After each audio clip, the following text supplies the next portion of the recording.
De face en fait. Donc quand il arrive de face, forcément tes manches sont inversées.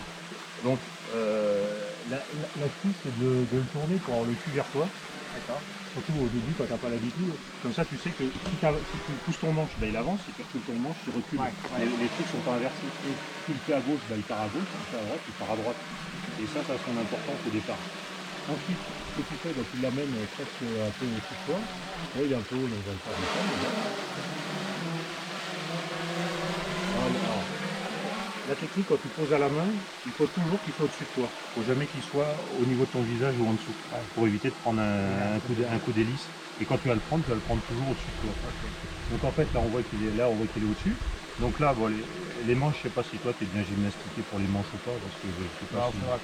Mais on verra. Mais là, voilà, je vais faire reculer, il est vers moi, donc je suis dans le bon sens. Là, il est au-dessus. Dès qu'il est au-dessus, il y avait plusieurs techniques. Des fois, on le prenait sur le côté, on le prenait par devant. Mais le plus simple, c'est de lui faire croire que tu vas le poser sur le sol. Donc en fait, tu vas mettre ta main, il va ralentir, il va s'arrêter, et il va faire comme si il cherchait le sol. Et après, il va croire que ta main c'est le sol et il va se poser.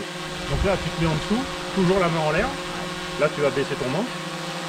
Là, tu le regardes, là, tu le fais descendre. Alors tu vois, là, je laisse en bas. Là, il a bougé parce qu'il a capté un truc. Je laisse toujours en bas. Tu le fais descendre. Et dès qu'il croit que c'est le sol, hop, tu le prends. Hop, et au carré. Okay. Et là tu les tiens. C'est bon. Il n'a toujours pas de GPS, hein, mais il va y arriver. Hein, ça arrive. Comme je vois que ça s'en met, allez, ça marche.